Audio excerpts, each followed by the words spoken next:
Police reserve barracks లో public and police association for street children పాపా home ప్రాంగణంలో 25వ వార్షికోత్సవం ఘనంగా జరిగింది.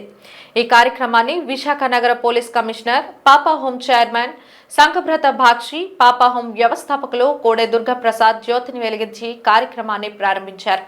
ఈ సందర్భంగా ముఖ్య అతిథిగా విచ్చేసిన సంఘబ్రత బాక్షి సభను ఉద్దేశించి ప్రసంగిస్తూ పాపా హోం కమిటీ మరియు విద్యార్థులు ఒక ఉన్నతమైన లక్ష్యంతో ముందుకు వెళ్లాలన్నారు. అప్పుడే ఉజ్వలమైన భవిష్యత్తు లభిస్తుందని తెలిపారు. పాపా హోంలో ఆశ్రయం పొందుతున్న విద్యార్థులు బాగా చదువుకొని ప్రయోజకులై అత్యున్నత శిఖరాలను అధిరోహించాలన్నారు. పాపా హోం వ్యవస్థాపకులు కోడే దుర్గాప్రసాద్ మాట్లాడుతూ వివిధ కారణాల చేత నిరాధారణకు గురైన బాలబాలికలను చేరదీసి వారిని బాగు చేస్తే మంచి భవిష్యత్తు కలిగి చక్కగా జీవిస్తారని, తద్వారా స్థిరపడతారని తెలిపారు. 25 సంవత్సరాలుగా చక్కని ఆశయాలతో పాపా హోం అభివృద్ధికి పాటుపడిన కమిటీ సభ్యులకు, సహకరించిన దాతలకు కృతజ్ఞతలు తెలిపారు.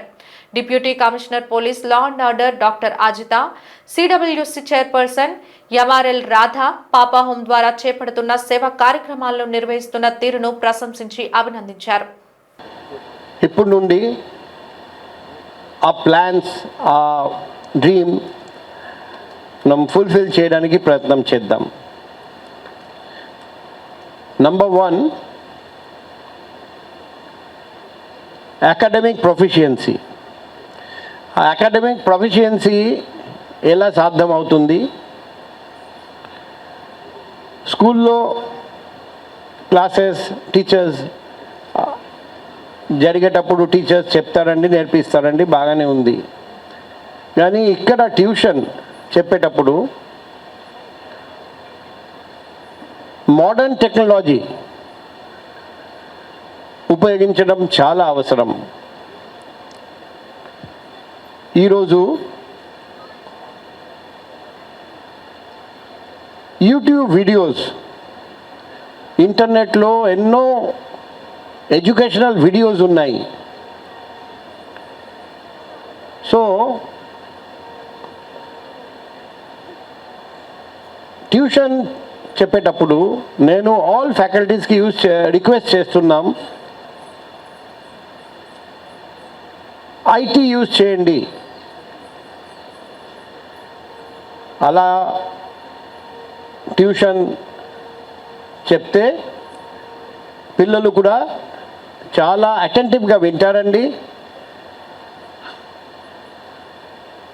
ఎక్కుతుంది, గుర్తుకుంటుంది. మనం జస్ట్ బోర్డ్ మీద రాసి తర్వాత క్లాస్ అయిపోయిన తర్వాత వెళ్ళిపోతే చాలా వరకు గుర్తు ఉండదు. అందుకే ఇంగ్లీష్లో ఒక మాట ఉంది, ఒక సామెత ఉంది, పిక్చర్ ఈజ్ వర్త్ 1000 words. అప్పుడు ఆ వీడియో ద్వారా మనం ట్యూషన్ చెప్పగలిగితే, అనుకోండి పార్ట్స్ ఆఫ్ ఐ,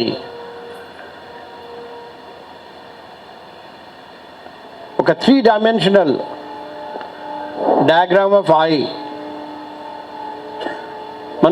మనం చెప్తున్నాం,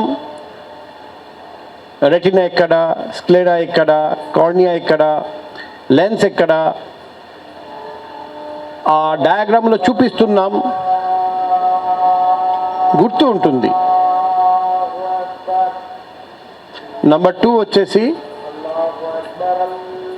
మానసిక ఆరోగ్యం, మెంటల్ హెల్త్. అది చాలా ముఖ్యం.